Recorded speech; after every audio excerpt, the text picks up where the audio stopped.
예, 안녕하십니까. 책 읽는 자유인 채널을 운영하고 있는 이선입니다.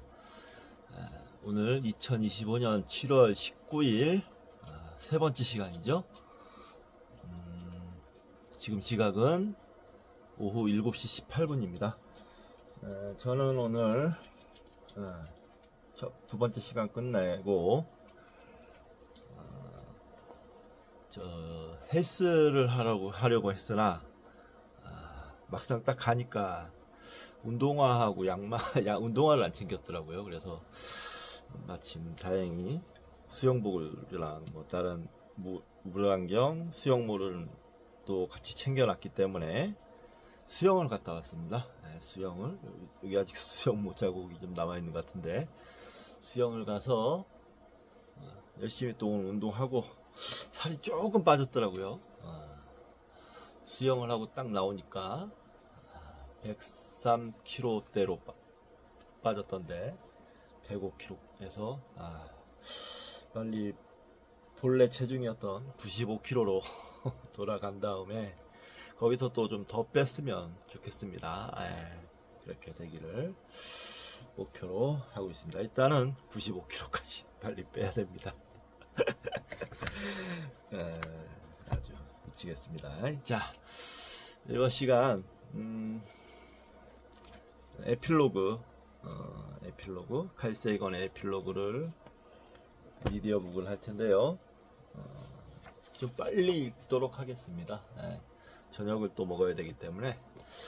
자, 시작 들어가기 전에 또 책 한 권 소개시키도록 하겠습니다. 자, 돈의 원리, 스위스 은행가가 가르쳐주는 돈의 원리, 막스 퀀터지음, 송기동, 옮김, 북스업 출판사에서 나온 책입니다. 돈을 키우고 관리하는 평생 부자 마인드, 평생 부자의 마인드. 이 책이 책 쇼핑하다가 샀는데 평가가 굉장히 좋더라고요. 그래서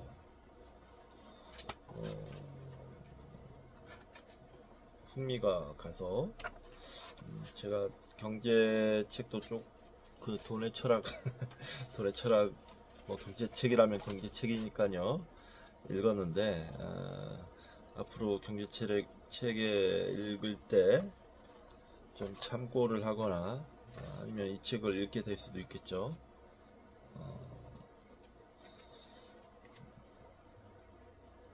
네. 경제에 관련돼서 교양을 쌓을 때 유용하게 보이는 책입니다.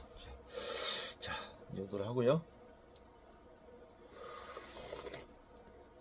사실 수영을 갔다 와서 좀 빈둥거렸어요. 쇼폼을 보면서 누워서 뭐 빈둥대는 시간도 있어야죠. 아무것도 안 하는 뭐 그냥 마음을 탁 놓는 그런 시간도 있어야죠. 자, 12장 할 차례입니다.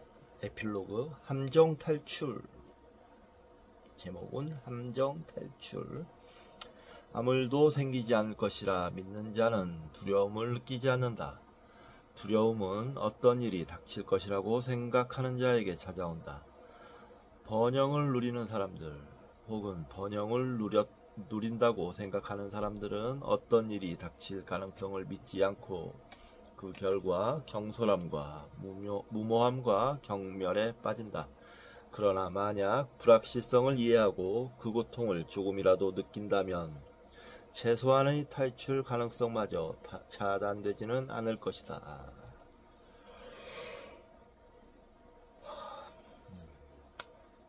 아리스토텔레스 수사학에서 나온 내용이네요. 이 장의 전문인데 저는 이 글을 읽으면서 이번 계엄 사태가 좀 떠올랐어요. 계엄에서 이 윤석열 치하에서 돼지 강경기 치하에서 우리가 불안함을 느끼지 않았더라면 두려움을 느끼지 않았더라면 그대로 윤석열에게 당하고 말았을 겁니다. 그 중간에서 민주당이 아주 역할을 잘해줬죠. 그러고 정작 일이 터졌을 때 민주당이 잘 막았고 지금 이제 잘 수습을 하고 있다고 저는 생각하고 있는데요. 오늘 특검에서 윤석열을 기소했더라고요. 아주 잘했습니다. 잘했고 전방위적으로 3특검이 조사를 하고 있는데 좋은 실체적 진실이 우리 모든 국민들에게 알려지기를 바랍니다. 지금 너무 의심되는 사항들이 거의 맞아 들어가고 있는 것 같아요. 지금 돌아가는 상황들 보면. 자, 그런 면에서 민주당은 정권을 되찾을 자격이 있었고 지금 또 그 되찾은 정권을 또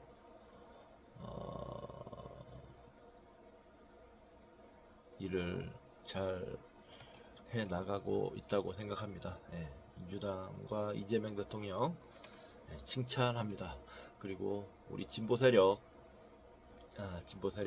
민주 세력이라고 얘기하겠습니다. 진보, 보수, 중도, 보수, 진보, 보수, 중도, 진보 이렇게 하겠지만 진보 세력이라는 말보다는 민주 세력이라는 얘기가 맞는 것 같습니다. 중도 보수도 표방하고 있고 지금 사실은 이제 정체적인 정치 지형이 저 국민의힘은 극우로 내몰려서 고립되는 방향으로 가게 될 것 같아요. 그렇게 되는 게 맞는 것 같고요. 자, 아무튼 잘 모든 것이 정의롭게 우리 보편적 상식과 교양에 맞게 우리나라가 잘 흘러가기를 기대해 봅니다. 자, 운동을 했더니 좀 피곤한 것 같은지 한 30쪽 정도를 읽어야 되는데요. 빨리 읽도록 하겠습니다. 30쪽은 안 되지만 빨리 읽어서 빨리 끝내겠습니다. 자, 186쪽. 우리는 무엇을 해야 하는가? 지금 대기 중에 방출되고 있는 이산화탄소는 수십 년 동안 그곳에 잔존하기 때문에 주요한 통제 기술은 다음 세대에나 효과를 발휘할 것이다. 지구온난화를 일으키는 다른 온실가스들이 보다 빨리 감소한다 해도 사정은 나아지지 않을 것이다. 단기적인 완화책과 장기적인 해결책 모두가 필요하지만 우리는 이 두 가지를 신중히 구별할 필요가 있다. 그리고 가급적 빨리 온실가스와 오염물질을 배출하지 않는 새로운 에너지 경제로 진입해야 한다. 그러나 가급적 빨리 진입한다 해도 수십 년이 걸리기 때문에 그 기간 동안 우리는 변화에 따른 경제-사회적 충격을 최소화하고 삶의 질이 하락하는 것을 막기 위해 만반의 노력을 기울여야 한다. 결정적인 단 하나의 문제는 우리가 위기를 극복하느냐, 위기가 우리를 극복하느냐이다.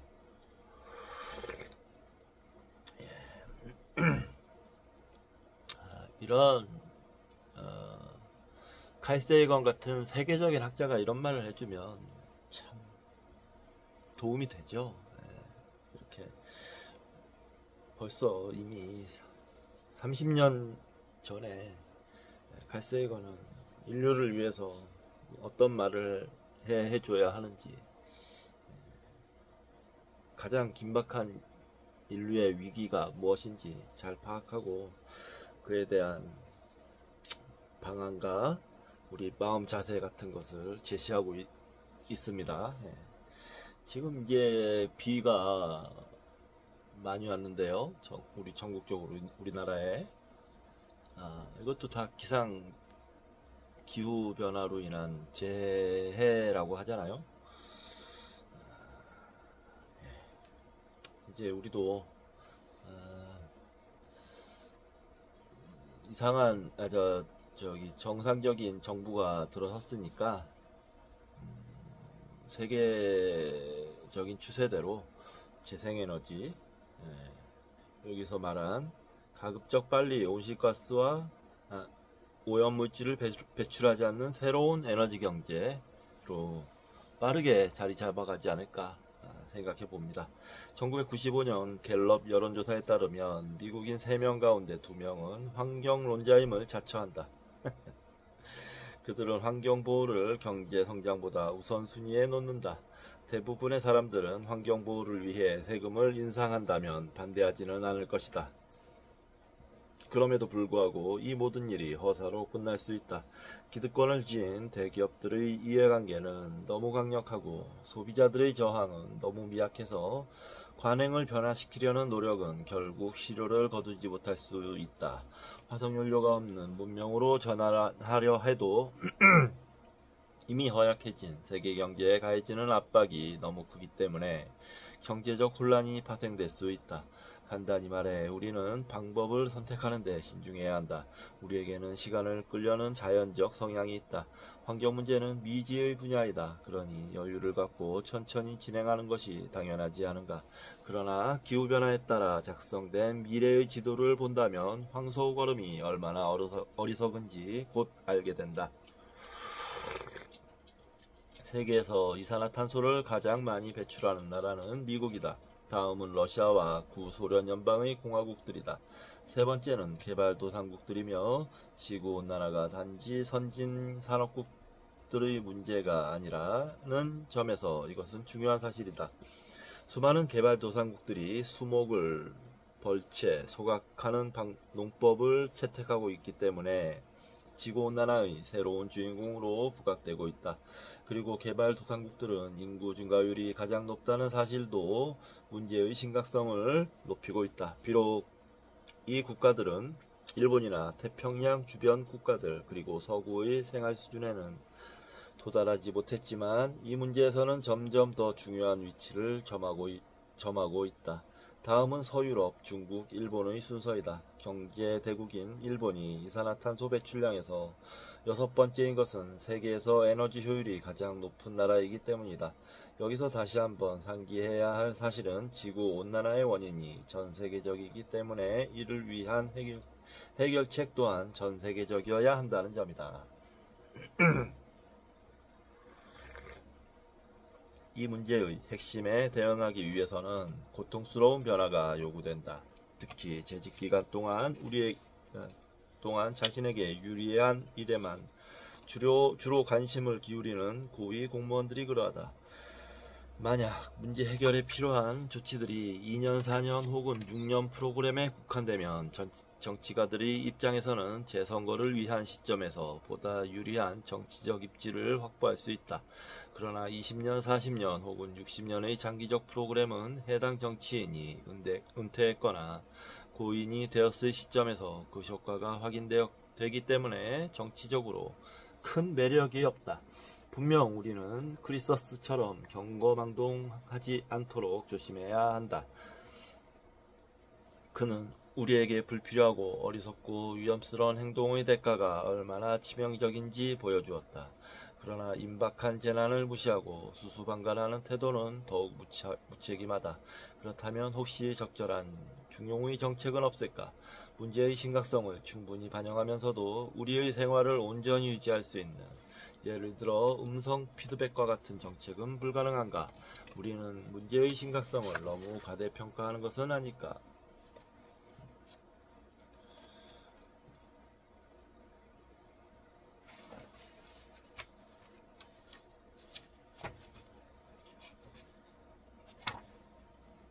잠시 크리서스가 제가 잊어버려서 크리서스가 뭐였더라 하면서 찾고 있습니다.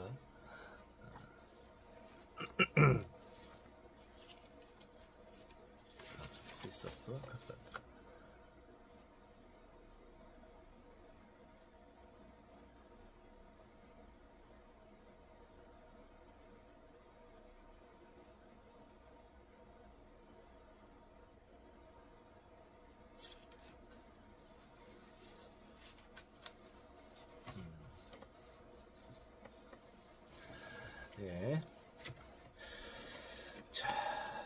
가령 여러분이 달 하나 고층 건물을 설계한다고 해보자.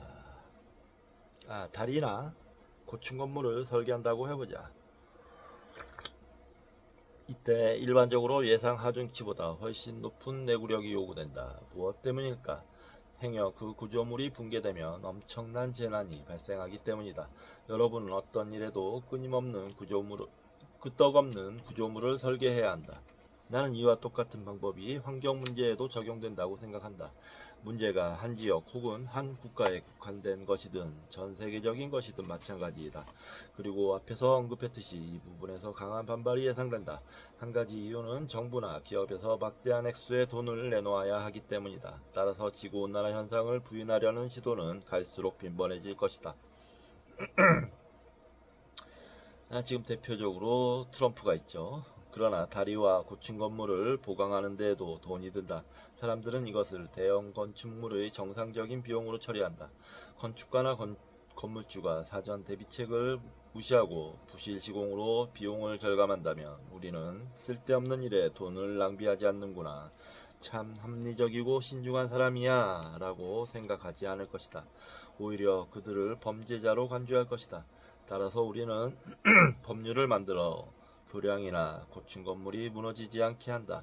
그보다 훨씬 중요한 환경 문제가 곳곳에서 발생하는 상황에서 법과 소독률을 한층 강화시키는 것은 당연하지 않은가?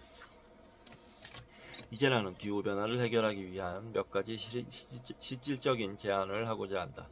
나의 제안은 모두는 아니더라도 대다수의 과학자들이 동의하는 내용일 것이다. 우선은 시작에 불과하고 문제를 완화시키려는 시도에 불과하지만 문제의 중요성을 적절히 반영하고 있다고 나는 생각한다. 사실 지구온난화를 원점으로 돌려서 지구의 기후를 가령 1960년대 수준으로 복원시키는 것은 매우 어렵기 때문이다. 나의 제안은 또 다른 측면에서 적절성을 띠고 있다. 제안의 모든 내용들은 지구온난화 문제를 제외한다 하더라도 수행할 이유가 충분하기 때문이다.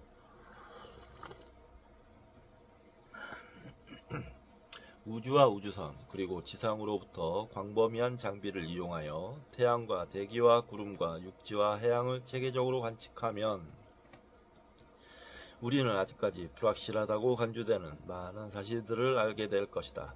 우선 피드백의 순환 고리들을 확인할 수 있고 지역별 공해 유형과 그 영향을 관찰할 수 있고 산림의 감소와 사막의 확대를 추적할 수 있고 극지방의 만년 설빙과 빙하와 해수면의 변화를 감시할 수 있고 오존층의 화학적 변화를 조사할 수 있고 화산재의 확산과 그로 인한 기후변화를 예측할 수 있고 지상에 도달하는 햇빛의 양이 어떻게 변하는지를 정밀하게 측정할 수 있을 것이다. 지구 환경을 연구하고 보호하기 위해 지금까지 그렇게 강력한 프로젝트가 동원된 적은 없었다. 많은 나라들의 우주선이 이제 막 제 역할을 하려는 시점에서 그러한 프로젝트의 최고참은 지구 구출 작전의 일부로 진행되고 있는 나사의 지구관측 로봇 시스템일 것이다. 대기 중에 온실가스가 증가할 때 지구기후는 즉시 반응하지 않는다. 모든 효과의 3분의 2가 가시화되는데 약 100년이 걸린다. 따라서 우리가 이산화탄소를 비롯한 모든 온실가스들의 배출을 완전히 중단한다 해도 온실효과는 적어도 21세기 말까지 계속될 것이다. 이런 이유로 우리는 일단 지켜보자는 식의 접근 방법을 거부할 수밖에 없다. 매우 위급한 상황이 임박했기 때문이다. 1973년에서 79년에 걸쳐 석유 파동이 발생했다. 우리는 소비 축소를 위해 세금을 올렸고 소형차를 생산했고 제한 속도를 낮췄다. 위기가 사라지고 석유가 다시 풍족해지자 우리는 세금을 내리고 대형차를 생산하고 제한 속도를 높였다. 장기적이고 사려 깊은 관점은 어디에 존재하는가? 온실 효과가 계속 진행되는 것을 막기 위해 세계는 화석연료의 의존도를 지금의 절반 이상으로 줄여야 한다. 단기적인 관점에서 화석연료가 반드시 필요하다고 하다면 보다 효율적으로 사용해야 한다. 세계 인구의 5%에 불과한 미국 국민들은 세계 에너지의 거의 25%를 소비하고 있다. 미국에서 이산화탄소량의 약 3분의 1은 자동차에서 배출된다. 자동차 한 대가 1년 동안 배출하는 이산화탄소의 무게는 그 자동차보다 무겁다. 만약 우리가 1리터의 휘발유로 보다 먼 거리를 주행한다면 대기 중에 배출하는 이산화탄소의 양은 줄어들 것이다. 거의 모든 전문가들은 에너지 효율성을 크게 개선시킬 수 있다는 데 동의한다. 왜 우리는 환경론자임을 자처하면서 리터당 15km를 달리는 자동차에 만족하는가? 만약 우리가 1리터에 30km를 주행한다면 대기 중에 방출하는 이산화탄소를 절반으로 줄일 수 있다. 에너지의 효율성을 높이는 문제는 이윤 극대화라는 단기적인 관점과 환경보호라는 장기적인 관점이 충돌하는 대표적인 쟁점이다. 디트로이트의 관계자들은 다음과 같이 말하곤 했다. 아무도 연비가 높은 자동차를 구입하지 않을 것이다. 자동차는 불가피하게 소형화되고 그만큼 위험해지기 때문이다. 어차피 제한 속도보다 빠르게 달릴 수는 없겠지만 가속력도 문제가 될 것이다. 그리고 가격도 비싸질 것이다. 그리고 실제로 1990년대 중반 미국에서는 휘발유를 많이 먹는 자동차를 고속으로 운전하는 경향이 갈수록 심해지고 있다. 이것은 석유가 너무 값싸기 때문이기도 하다. 미국 자동차 산업은 변화에 저항했고 지금은 보다 간접적인 방법으로 저항하고 있다.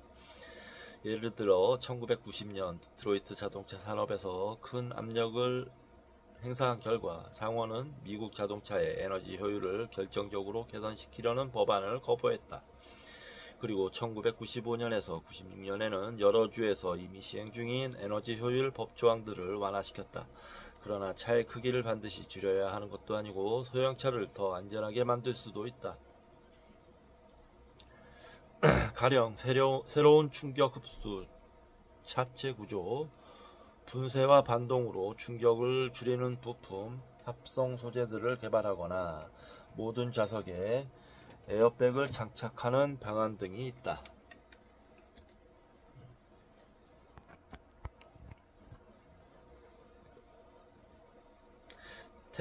테스토스테론이 한창 왕성하게 분비되는 젊은이들을 제외한다면 단 몇 초 만에 속도 제한을 초과하는 자동차로부터 얼마나 큰 이득을 볼 수 있겠는가. 테스토스테론은 남성 호르몬이죠. 남성 호르몬의 일종이죠. 오늘날 거리에는 순간 가속력이 탁월하면서도 1리터에 20km를 달리는 자동차들이 눈에 띈다. 이 차들은 구입 비용이 높은 대신 기름값은 훨씬 적게 든다.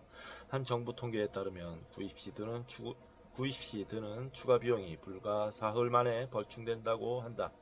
결국 그런 차를 구입하지 않을 것이란 주장은 미국인들의 지성과 환경보호 정신을 과소평가한 것에 불과하다. 그리고 온난화 현상을 널리 알린 공익광고의 힘도 무시할 수 없다. 도로에는 속도 제한이 설정되어 있고 면허시험은 엄격하며 그 밖에도 여러가지 규제가 운전자에게 가해지는 이유는 생명을 구하기 위해서이다. 자동차는 잠재적으로 위험한 물건이기 때문에 정부는 의무적으로 자동차의 제조 방법, 유지 방법, 운행 방법에 제한을 가해야 한다. 지구온난화의 심각성을 인식하는 사람이라면 그 필요성을 더욱 절감할 것이다. 우리는 지금까지 문명의 혜택을 마음껏 누려왔다. 그것을 보존하기 위해 삶의 방식을 아주 조금 수정하는 것조차 불가능한가? 보다 안전하고 빠르고 효율성이 높고 깨끗하고 가스 배출량이 적은 차량을 설계한다면 그 과정에서 다양한 기술이 새롭게 창출될 것이고 첨단 기술을 개발한 사람들에게는 큰 이익이 돌아갈 것이다. 미국 자동차 산업의 최대의 적은 그 자신이다. 변화의 흐름에 계속 저항한다면 첨단 기술 분야에서 외국 회사들에게 경쟁력을 그리고 특허권을 뺏기기 때문이다. 디트로이트는 온실 효과에 대비한 새로운 차량을 개발할 구체적이고 충분한 동기를 가지고 있다. 바로 자신의 생존이다. 이것은 이데올로기나 정치적 편견에서 비롯된 문제가 아니다. 바로 온실 효과로 인한 지구온난화 현상 때문이다. 아이고, 벌써 이렇게 이 현자께서 미국의 디트로이트를 걱정하며 해결책을 제시하셨는데도 불구하고 이 현자분의 말을 따르지 않아서 디트로이트는 망했죠. 지금 뭐 미국 자동차 회사들은 망했잖아요.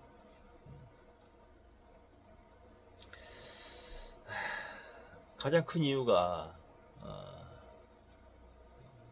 효율성이 떨어져서니까요. 값만 비싸고. 자, 디트로이트에 자리 잡은 자동차 대기업 3사는 연방정부의 압력과 부분적인 재정 지원으로 1리터에 30km를 달리는 자동차 혹은 휘발유 없이 달리는 무공해 차량을 위한 개발 프로젝트를 수행하고 있다. 정부의 압력과 부분적인 재정 지원으로 시작된 이 프로젝트는 매우 더디지만 공동의 보조 속에서 진행되고 있다. 만약 유류세가 인상된다면 연비가 높은 차량을 개발해야 한다는 압력 또한 증가할 것이다. 최근 디트로이트의 태도는 눈에 띄게 변하고 있다. 제너럴 모터스사는 전기 자동차를 개발하고 있다. 1996년 GM사의 부사장 데니스 미나노는 이렇게 말했다. 이제 산업 분야에도 환경 문제가 반영되어야 한다. 미국 기업들은 그것이 자신의 사업에 이익이 된다는 사실을 깨닫기 시작했다. 이제 소비자들도 과거보다 수준이 훨씬 높아졌다. 그들은 제품과 기업을 판단하는데 환경 문제를 우선적으로 생각하고 그 기준에 미흡한 기업을 도태시킨다. 소비자들은 우리에게 완벽한 환경 보호를 요구하지는 않는다. 그러나 그들은 배기가스가 적은 차량의 생산과 효율적인 재활용 프로그램을 강력히 요구한다. 표현 그 자체만 보더라도 이것은 디트로이트의 새로운 면모이다. 그러나 우리가 기다리는 것은 리터당 30km를 주행할 수 있는 GM 세단이다.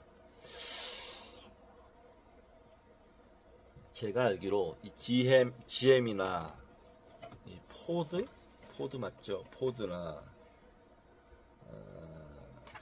이 회사들이 2000년대 초였나요? 전기 자동차 개발을 중단을 합니다. 여러 가지 정치적, 경제적 이유로. 그래서 결국에는 이 지경이 됐죠.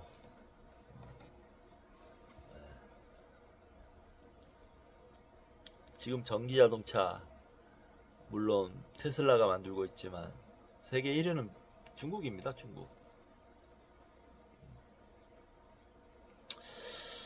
그렇게 하나 둘씩 뺏기다 보면 미국의 자리도 위태로워지는 거죠. 그걸 정치적으로 해결하려다 보니 트럼프 같은 자를 대통령으로 내세워서 세계 평화를 위협하고 있는 거고요. 자, 전기 자동차는 무엇인가? 전원을 연결하면 배터리가 충전되어 달릴 수 있는 자동차이다. 지금까지 개발된 최고의 전기 자동차는 합성 소재로서 한번 충전에 수백 킬로미터를 달릴 수 있고 표준 충돌 시험을 통과했다. 환경적으로 보다 안전하려면 배터리에는 납이 아닌 다른 물질을 사용해야 한다. 납은 치명적인 독소 물질이기 때문이다. 뿐만 아니라 전기 자동차를 움직이는 전기는 다른 곳에서 공급된다. 만약 그 전기가 석탄을 연료로 사용하는 화력발전소에서 온다면 도시와 거리의 공해를 줄이는 효과에도 불구하고 결국 지구온난화를 완화시키는 데는 전혀 도움이 안 될 것이다. 이와 같은 개선책들은 화석연료에 의존하는 모든 경제 분야에 도입될 수 있다.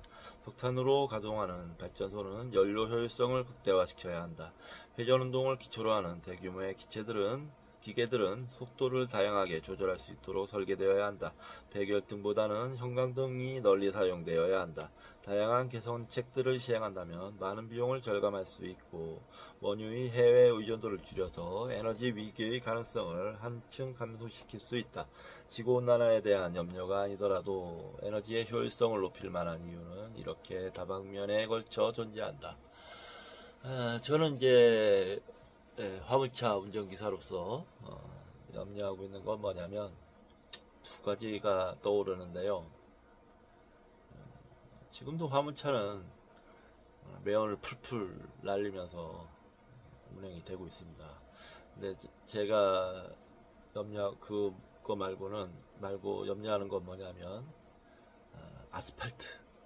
아스팔트가 먼지의 발생에 진짜 온상입니다. 온상. 그거에 더해 아스팔트와 마찰을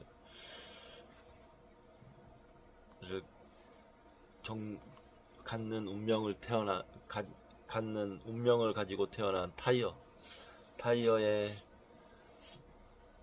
발생하는 먼지도 마찬가지고요. 그 두 가지도 언젠가는 인류가 해결해야 할 문제가 될 거라고 생각합니다. 네, 자 넘어가겠습니다. 그러나 궁극적으로 보면 화석연료의 효율성을 높이는 것으로는 불충분하다. 시간이 지나면서 인류의 수는 점점 늘어날 것이고 에너지의 소비량도 함께 증가할 것이다.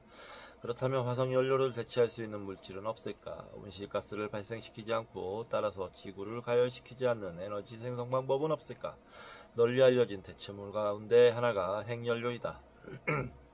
핵분열은 화석연료 속에 갇혀있는 화학적 에너지를 방출하는 방식과는 달리 물질의 중심부에 결합되어 있는 핵에너지를 추출하는 방식이다. 핵자동차나 핵비행기는 없지만 핵잠수함이나 핵선박 혹은 핵발전소는 존재한다. 원자력으로부터 전기를 발전시키는 비용은 이상적인 조건이라면 석탄이나 석유로 발전시키는 비용과 비슷하다. 더욱이 원자력 발전소는 온실가스를 전혀 방출하지 않는다. 그러나 문제점이 없는 것은 아니다. 스리마일 섬과 체르노빌 사태에서처럼 원자력 발전소는 인체에 위험한 방사능을 방출하거나 그 자체가 녹아내릴 수 있다. 스리마일 섬이라의 주 표시가 있는데요. 펜실베니아주 서스퀴하나 강에 있는 섬. 1979년 이곳의 원자력 발전소 사고로 원자력 발전 반대 운동이 일어났음.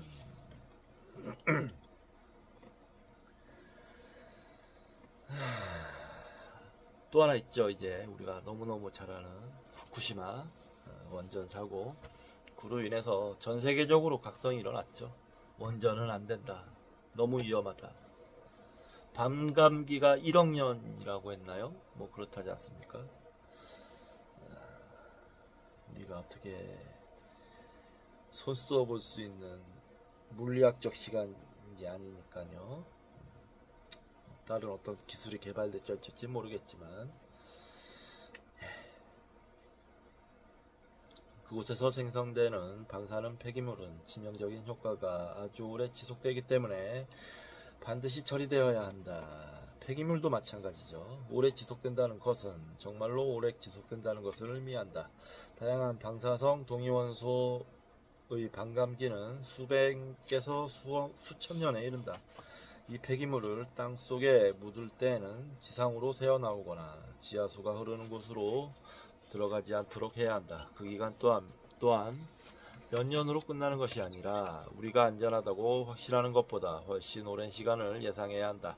그렇지 않으면 우리는 핵 폐기물을 호수원들에게 물려주면서 위험한 물질이니 늘 경계하라고 일러주고 우리는 보다 안전한 에너지를 찾을 수 없었노라고 변명하는 수밖에 없다. 실제로 우리는 지금 화석연료에 대해 이같이 변명하고 있다. 그렇죠. 지금 기후위기는 나이 먹은 사람들이 아닌 어린 사람들, 젊은 사람들에게 더 많은 피해가 가게 되는 거죠. 이 밖에도 문제가 하나 더 있다. 대부분의 원자력 발전소에서 사용하거나 생산하는 우라늄과 플루토늄은 핵무기를 만드는 데도 사용될 수 있다는 점이다. 침략 의도를 가진 국가들과 테러 집단들은 항상 핵물질을 탐내고 있는 실정이다.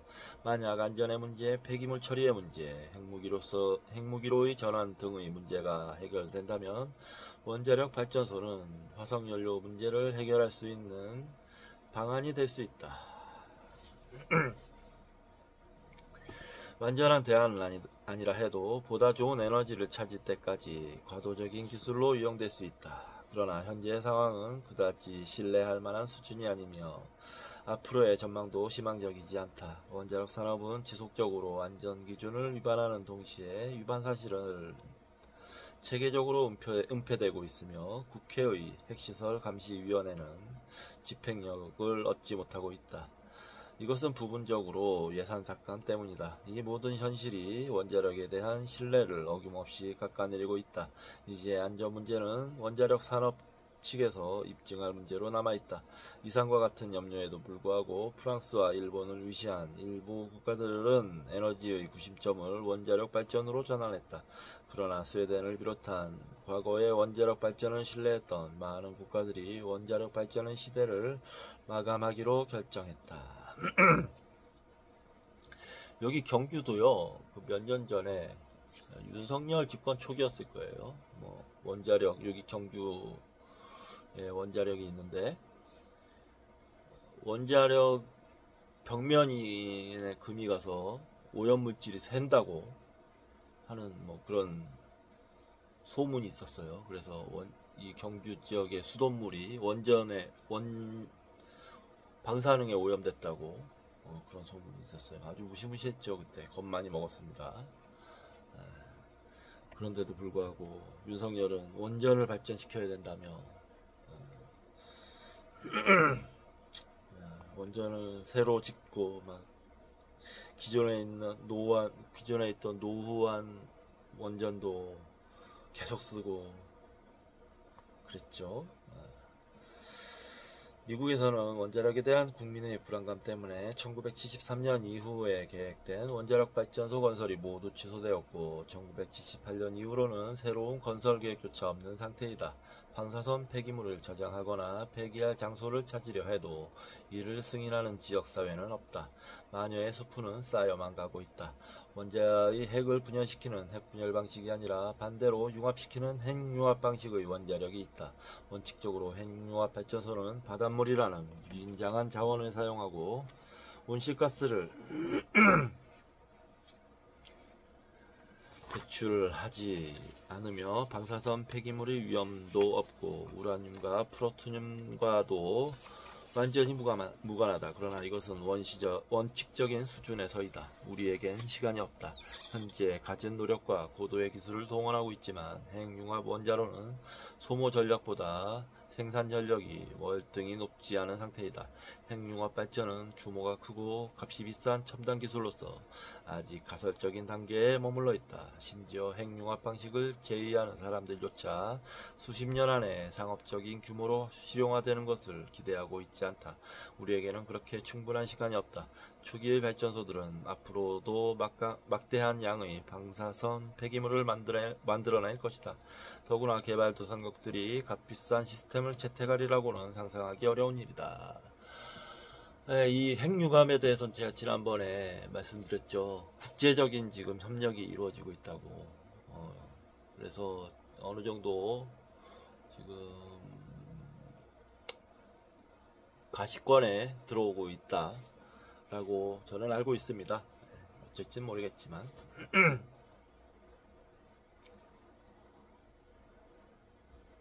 내가 바로 위에서 언급했던 것은 가열 융합 방식이다. 그렇게 부르는 데는 충분한 이유가 있다. 마치 태양의 내부처럼 물질을 수백만 도까지 가열시키면 융합이 일어난다. 그러나 이른바 냉각 융합을 주장하는 사람들도 있다.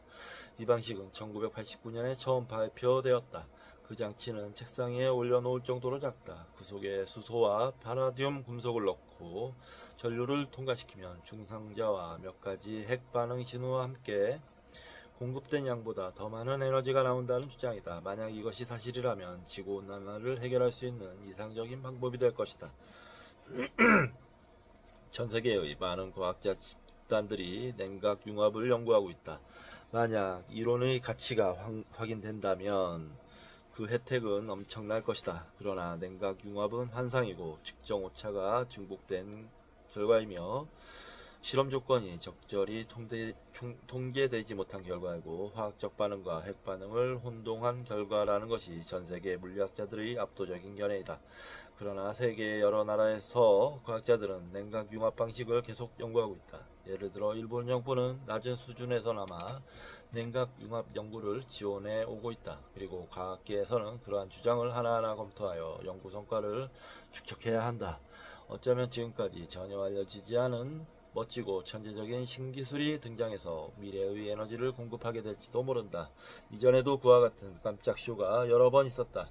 그러나 단지 그 가능성에 모든 것을 건다는 것은 어리석기 짝이 없는 도박이다. 여러 가지 이유로 개발도상국들은 지구온난화에 특히 허약하다. 개발도상국들은 새로운 기후에 적응하고 새로운 작물을 재배하고 산림을 복원하고 방조제를 쌓고 가뭄과 홍수에 대비하는 능력이 부족하기 때문이다. 동시에 그들은 특히 화석연료의 의존도가 높다. 석탄 매장량이 세계 2위인 중국이 산업국가로 도약하기 위해 화석연료에 의존하는 것보다 더 자연스러운 일이 있겠는가. 그리고 일본과 유럽과 미국에서 파견된 외교관들이 북경에 가서 석탄과 석유의 연소량을 자제할 것을 촉구한다면 중국으로서는 그들 국가가 산업화를 이루는 동안 화석연료의 사용을 자제했었는지 반문하지 않겠는가. 그렇기 때문에 세계 150개국이 인준한 1992년 리우 기후변화 협약에서는 개발도상국들의 온실가스 감축 비용을 선진국들이 지불하도록 요구하고 있다. 개발도상국들에게는 화석연료의 대체 에너지로서 보다 값싸고 쉬운 기술이 필요하다. 화석연료가 아니라면 핵분열 방식도 핵융합 방식도 아니고 어떤 희한한 신기술도 아니라면 대체 에너지는 도대체 무엇일까? 지미 카터 미국 전 대통령의 집권 기간에 백악관에는 태양열 변환기가 설치되었다. 배관을 순환하는 물이 워싱턴의 맑은 날에는 태양열로 가열되어 백악관의 전력을 대략 20%쯤 공급했고 카터 대통령은 그 물로 샤워도 했을 것이다. 미국에서 직접 공급되는 에너지가 많을수록 그 지역 송전망으로부터 공급되는 에너지는 그만큼 감소했고 그 결과 포토맥 강 주변의 송전망에 전력을 공급하기 위해 사용된 석탄과 석유의 양도 감소했을 것이다. 백악관의 태양열 변환기는 필요한 에너지를 충분히 공급하지 않았고 그린 날에는 효과도 거의 없었지만 당시로는 그리고 지금에도 희망적인 신호였다. 예, 지금 태양열 에너지가 굉장히 많이 이용되고 있습니다. 예. 이미 칼세이건 박사님은 정확하게 알아보셨네요. 로널드 레이건 행정부는 출범하자마자 백악관 지붕에서 태양열 변환기를 뜯어냈다. 어떤 이유에서인지 그것은 이념적으로 불쾌한 물건으로 간주되었다. 물론 백악관 지붕을 개조하는 데에는 상당한 비용이 들었고 매일 사용하는 전력량도 늘어났다. 그러나 담당자들은 충분히 가치 있는 일이라고 판단했던 모양이다. 어떤 가치가 있었을까? 누구에게? 참. 이와 동시에 화석연료와 원자력의 대체 에너지 개발을 위한 연방정부의 보조금도 약 90%까지 가파르게 삭감되었다. 에휴, 미국이 어리석은 짓을 했었네요. 오히려 화석연료와 원자력 산업에 대한 막대한 세금 감면을 포함하여 정부 보조금은 레이건 부시 행정부가 끝날 때까지 높은 수준을 유지했다.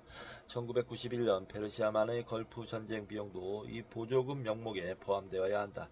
대체 에너지원 개발을 위한 기술은 이 기간에도 정부의 무관심 속에 계속 진보했지만 미국은 본질적으로 12년의 허송 세월을 보냈다. 대기 중의 온실가스가 얼마나 급격히 증가하는지 그 영향이 얼마나 오래 지속되는지를 생각한다면 12년이라는 세월을 허비하기에 너무 아까운 시간이었다. 결국 대체 에너지 개발을 위한 정부의 지원은 다시 증가했으나 매우 미약한 수준이다. 나는 미국의 몇 대 대통령이 백악관 지붕에 태양열 에너지 변환기를 다시 설치하는지 지켜보고 있다.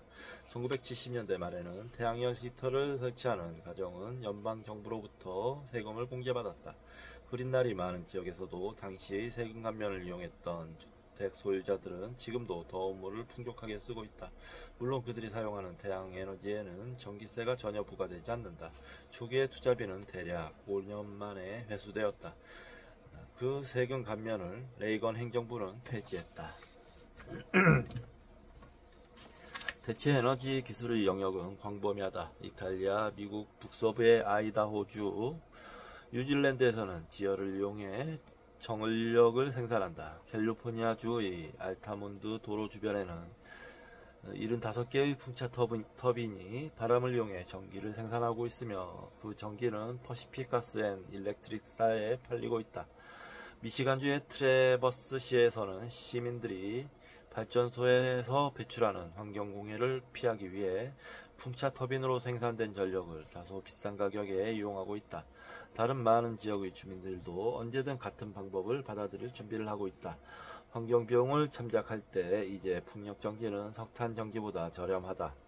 미국에서 가장 바람이 많은 10%의 지역, 특히 대목장과 농업지역에 풍차 터빈을 세운다면 미국의 전력 소비량의 10%를 충당할 수 있다고 추정된다.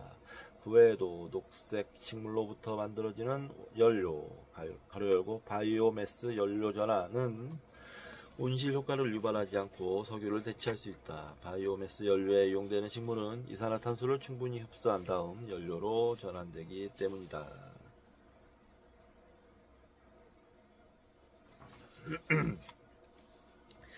여기 경주 이쪽 제가 사는 쪽이 안강 지역인데, 안강이라는 곳인데 여기 풍력발전소를 놓을 계획이 있나봐요.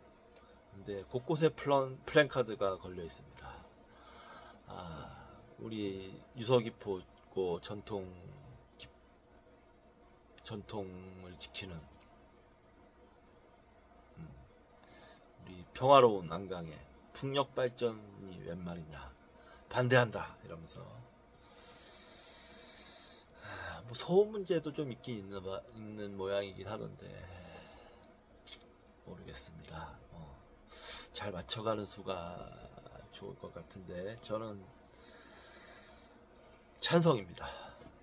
환경 문제가 지금 더 중요하죠.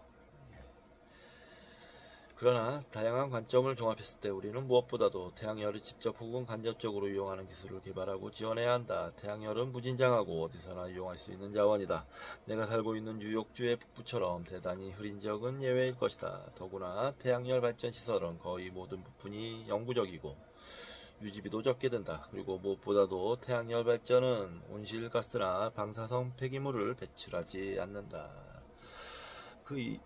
윤석열이가 탄핵 직전에 계엄 일으키고 집거했을 때, 숨어 있을 때 그따위 얘기를 했었죠.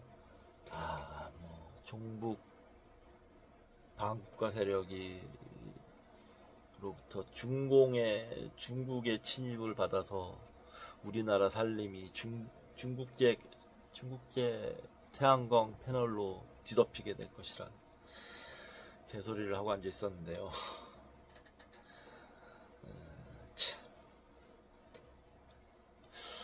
한심한 작자예요. 참, 그러고 보면. 무조건 태양광을 반드시 들어와야 그게 좋아서 이렇게 좋기 때문에 이런 얘기를 하는 게 아니고, 그냥 자기 살기 위해서는 아무 말이나 막 갖다 붙이고, 심지어는 이런 지구온난화 문제까지도 부정적으로 이용하려 하잖아요. 그리고 태양열 산업은 물론 지금 중국이 앞서가고 있지만 우리나라 기술도 무시하지 못할 수준입니다. 자체 개발이 충분히 자체 조달할 수 있는 기술력과 생산력을 가지고 있어요. 어디 개소리를 합니까? 그럼 좋죠. 또 그로 인한 산업이 또 발전하고 그렇게 돼야 되는 거 아닌가요? 정부 지원을 우리나라 정부에서 제대로 된 정부라면 그런 산업을 발전시키기 위해서 중국을 지원할까요? 아니에요. 아니라고요. 당연한 얘기를 입 아프게 할 필요도 없지만 현재 널리 사용되고 있는 태양열 기술이 하나 있다. 수력발전소이다. 태양열에 의해 증발된 물은 눈과 비의 형태로 다시 내리고 고지대에서 저지대로 강물을 따라 흐른다.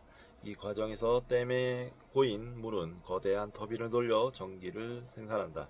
그러나 지구 위를 흐르는 많은 강들은 유속이 너무 빠르기 때문에 필요한 전력을 수력 발전으로 공급할 수 있는 국가는 그리 많지 않다.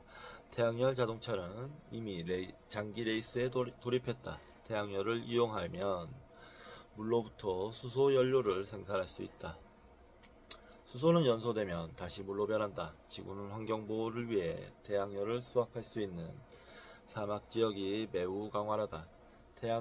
태양전기 에너지, 즉 광기전성 에너지는 지난 수십 년 동안 지구 근처와 태양계 내에서 우주선의 전력을 상시적으로 공급했다. 광자, 비세에너지, 광자가 태양전지의 셀을 때려 전자를 방출시키면 누적된 전자의 흐름은 곧 전류가 된다.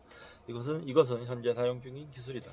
그러나 언제쯤 태양 발전 기술과 태양 온열 기술이 화석 연료에 대한 경쟁력을 갖춰 가정과 사무실에 전력을 공급하게 될까? 미국 동부 자원부를 비롯한 현대의 행정기관과 연구소들은 다가오는 2001년 이후로 10년 사이에 태양에너지 기술이 화석 연료를 추월할 것이라고 추정한다. 이것은 진정한 변화를 실현하기에 충분히 빠른 시간이다. 실제 상황은 이보다 훨씬 유리하다. 회계사들은 대개 이중장부를 정리한다. 하나는 공공연한 지출이고 다른 하나는 실질적인 총비용이다. 최근 국제 원유가는 배럴당 $20 수준이다. 그러나 미국은 해외의 석유 공급원을 지키기 위해 군대를 파견하고 상당한 원조금을 산유국들에 제공한다. 이것이 에너지 비용이 아닌 척하는 이유는 무엇인가? 우리는 석유에 대한 탐욕 때문에 엑선사의 발대주호 사건과 같은 기름 유출 사고로 바다를 더럽히기도 한다. 이것 또한 에너지 비용이 아닌 척하는 이유는 무엇인가?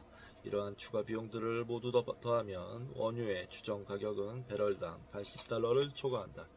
기름에 부과되는 유류세 중에서 전세계 모든 지역의 환경보호를 위해 사용되는 환경비용을 더한다면 실질적인 가격은 배럴당 수백 달러가 될 것이다. 그리고 석유 공급원을 지키기 위해 일어나는 전쟁, 예를 들어 걸프 전쟁까지 고려하면 그 비용은 천정부지로 치솟을 것이다. 게다가 어떤 손실은 돈으로 환산될 수도 없다. 공정한 계산을 시도해보면 어떤 목적을 위해서든 태양에너지, 그리고 바람과 그 밖의 재생 가능한 자원들은 이미 석탄, 석유, 천연가스보다 훨씬 저렴하다. 미국을 포함한 선진국들은 태양에너지 기술을 개발하고 태양에너지 변환기를 설치하는 일에 우선적으로 투자해야 한다.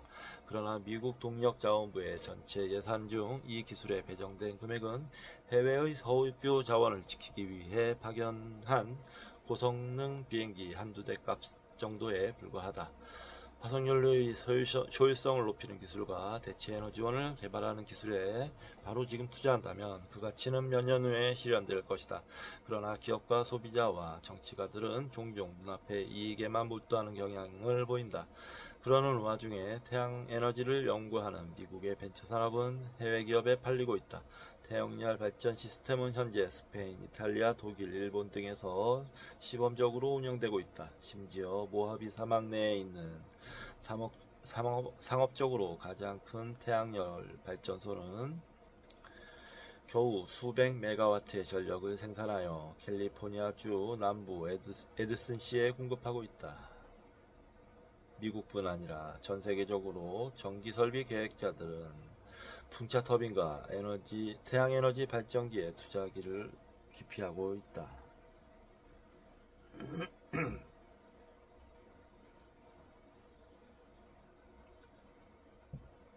그 같은 상황에서도 우리에게 용기를 주는 몇 가지 일이 있다.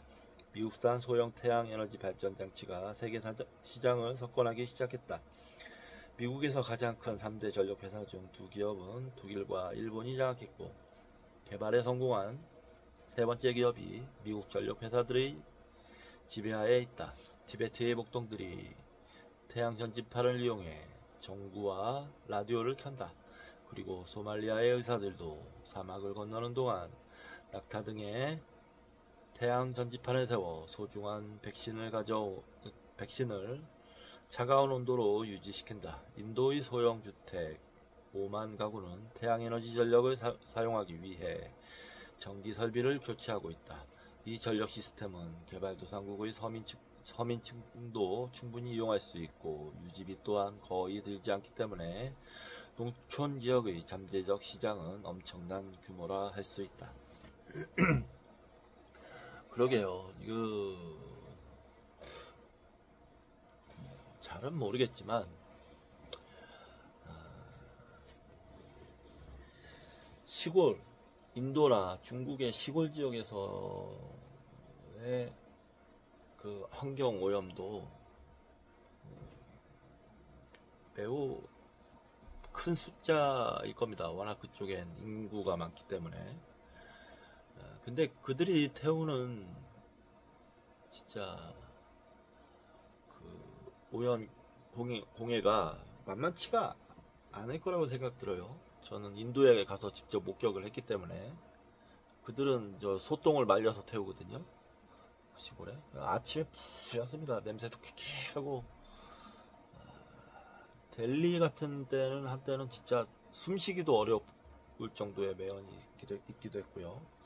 전 세계적으로 좀 합의가 되면 그런 지역에 우선 태양열이란 설비를 무상으로 공급하는 것도 한 가지 방법이 되지 않겠는가. 환경오염 예방을 위해서 그냥 각 국가에게만 맡겨놓지 말고 전 인류 애적인 차원에서 고려해봄직하지 않나 생각합니다. 비단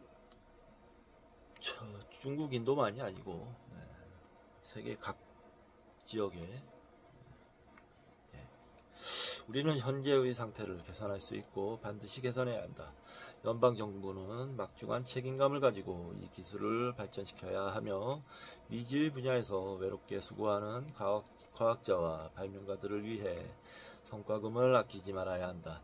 정치가들은 환경을 황폐하게 만드는 원자력 발전소나 연근해의 석유 탐사를 정당화할 때마다 에너지 자립이란 말을 언급하지만 왜 단열 방법과 자동차의 연비와 풍력 발전과 태양에너지를 언급하지 않는가? 그러한 신기술은 개발도상국에서 산업과 생활 수준을 개선하는 동시에 선진국의 전철을 밟지 않고 환경을 보호할 수 있는 방법으로 이용될 수 있다. 미국이 새로운 기초 산업에서 주도권을 잡으려 한다면 에너지 개발이 최적의 분야일 것이다. 대체 에너지 개발은 자유시장의 경쟁 속에서 빠르게 이루어질 것이다. 세계 각국은 양자택일을 방법을 채택하여 대체 에너지 개발에 전념하는 한편 화석연료에 대해서는 소액의 과세를 고려하고 있다. 영국은 1991년 판매 가격의 11%에 달하는 화석연료 폐지세를 통과시켰다. 같은 법이 미국에서 시행된다면 그 액수는 1년에 수십억 달러에 이를 것이다. 그러나 클린턴 대통령은 1993년에서 96년까지 갤런당 5센트의 휘발유세조차 통과시키지 못했다. 미래의 행정부는 더 나아질 것이라 믿는다.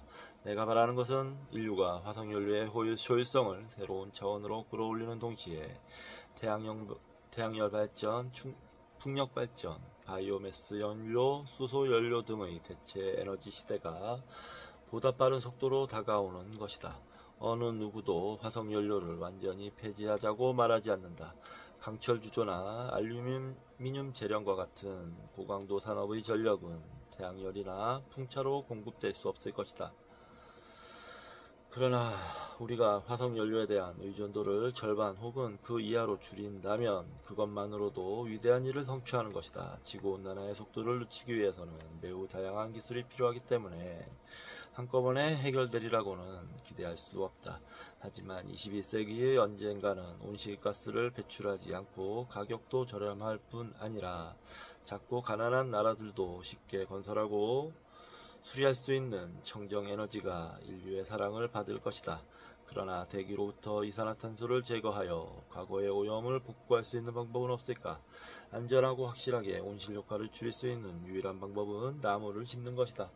성장하는 나무는 공기로부터 이산화탄소를 섭취한다. 완전히 자란 나무는 물론 태워서는 안 된다. 그렇게 한다면 우리가 추구하는 목표를 잃어버리고 다시 원점으로 돌아올 뿐이다.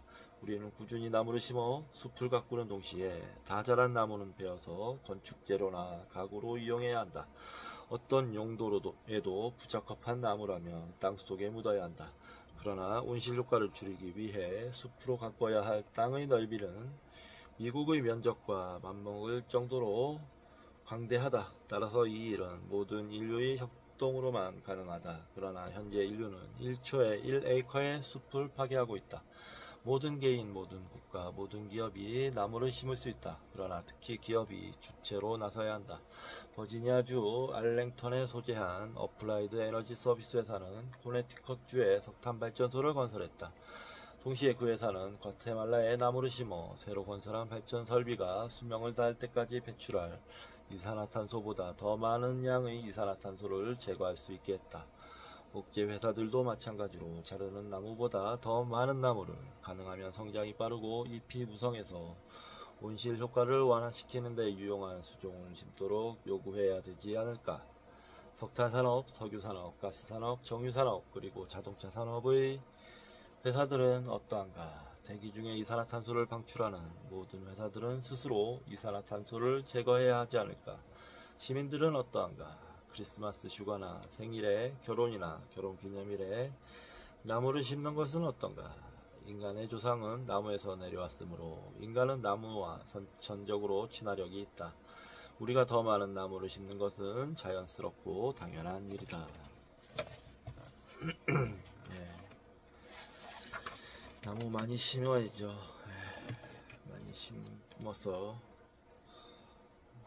우리 공기가 더 맑아졌으면 좋겠습니다. 계획적인 방법을 동원하여 땅속에 묻혀있던 고대 생물의 시체를 파헤쳐 그것을 불태우는 과정에서 우리는 큰 위험을 자초했다. 그 위험을 완화시킬 수 있는 방법은 연소 방법을 효율적으로 개선하는 것, 풍력발전, 태양발전, 태양에너지, 바이오매스 연료와 같은 대체에너지 기술에 투자하는 것, 우리가 태우고 있는 고대 생물과 같은 종에 속하는 식물, 즉 나무를 심고 가꾸는 것이다. 이러한 노력으로 얻을 수 있는 부수적인 효과 또한 상당하다. 우선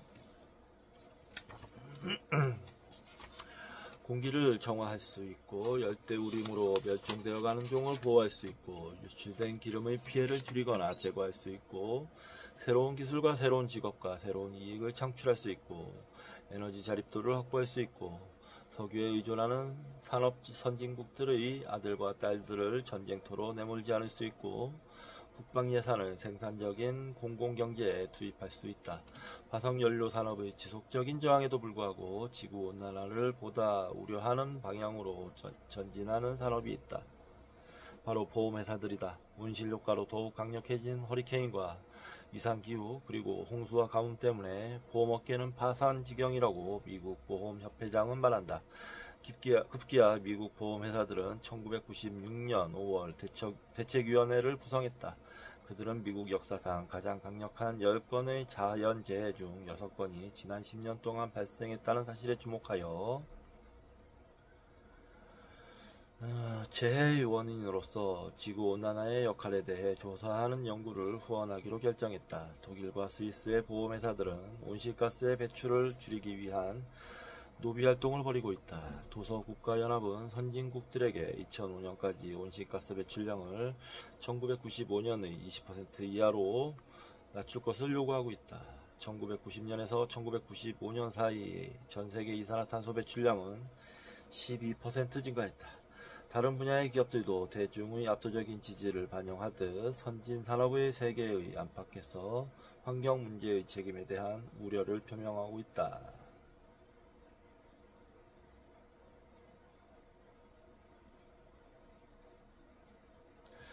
일본은 2000년까지 온실가스의 방출을 안정적인 수준으로 유지하겠다고 발표하면서 지구온난화는 인간 생활의 기초를 위협하는 심각한 문제라고 밝혔다. 스웨덴은 2010년까지 원자력 발전을 절반으로 줄이는 동시에 이산화탄소 방출량을 30% 감소시킬 것이고, 이 목표를 달성하기 위해 에너지 효율을 향상시키고 재생 가능한 에너지원을 적극 도입하겠다고 발표했다. 스웨덴은 그 과정에서 비용 절감을 기대하고 있다. 영국 환경부 장관 존 셀윈 거머는 1996년 우리는 세계 공동체의 일원으로서 전 세계가 함께 지켜야 할 법의 존재를 인정한다고 발표했다. 그러나 저항 또한 만만치 않다. 석유 소출국 기구 회원국들은 이산화탄소 배출을 줄이는 정책에 반대하고 있다. 그들은 매장된 석유에서 국부를 얻고 있기 때문이다. 러시아와 여러 개발도상국들도 반대한다.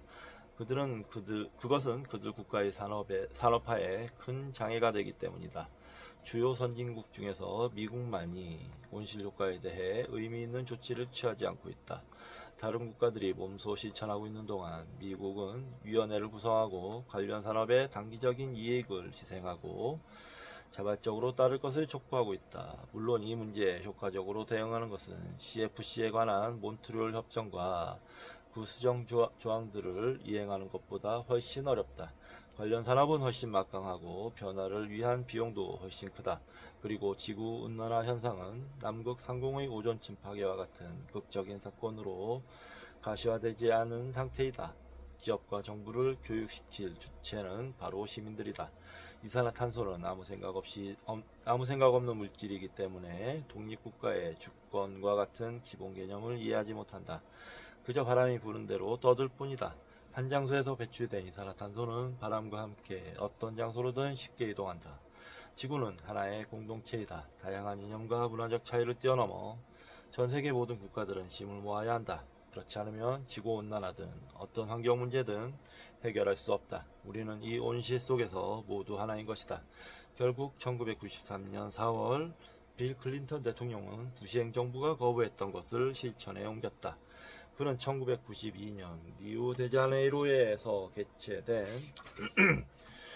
UN 환경회의의 의정서에 서명함으로써 전세계 152여 개국과 보조를 맞추기 시작했다. 특히 미국은 2000년까지 이산화탄소와 온실가스의 배출량을 1990년의 수준으로 감축하겠다고 약속했다. 1990년의 수준으로는 터무니없이 불충분하다. 그러나 그것은 올바른 방향으로 내딛는 첫걸음이다. 이 약속을 이행하기는 쉽지 않을 것이다.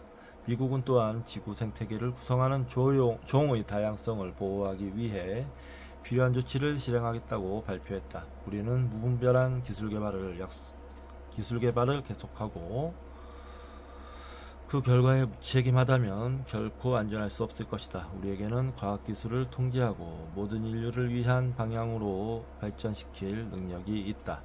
환경 문제는 어쩌면 밝은 미래로 향하는 계단일 수 있다. 그것은 우리가 원하든 원하지 않든 우리의 생각을 새롭게 변화시켜 국가적 이익이나 기업의 이익보다 인류의 행복을 우선시하도록 강요하기 때문이다. 인간은 벼랑 끝에 몰렸을 때 영특함을 발휘하는 종이다. 우리는 어떻게 해야 하는지 안다. 내 생각이 옳다면, 인간이 내가 판단하는 것보다 어리석지 않다면 우리 시대의 환경 문제는 모든 국가와 모든 세대를 묶어주는 끈이 될 것이다. 그리고 이기적이었던 인간의 기나긴 유년 시절도 비로소 막을 내릴 것이다. 예, 이거 멋진 비전이네요. 예, 인간의 기나긴 유년 세월.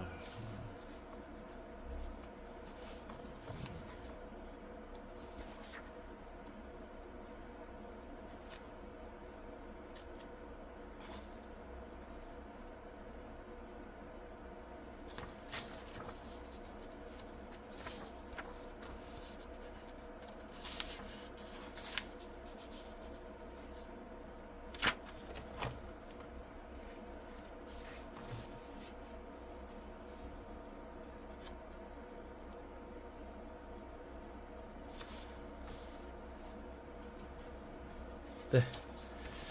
이제 2부는 13장 종교와 과학의 만남 한 장만 남았습니다. 다 읽었고요. 오늘은 여기서 마치도록 하겠습니다. 저는 오늘 토요일이니까 또 고기 구워서 소주를 한 잔 한 생각입니다. 영화를 보면서 지금 삼체를 보고 있는데요. 흥미있는 얘기더라고요. 삼체를 보면서 오늘 아니면 뉴스 데스크를 보면서 한잔 하도록 하겠습니다. 내일 뵙겠습니다. 감사합니다.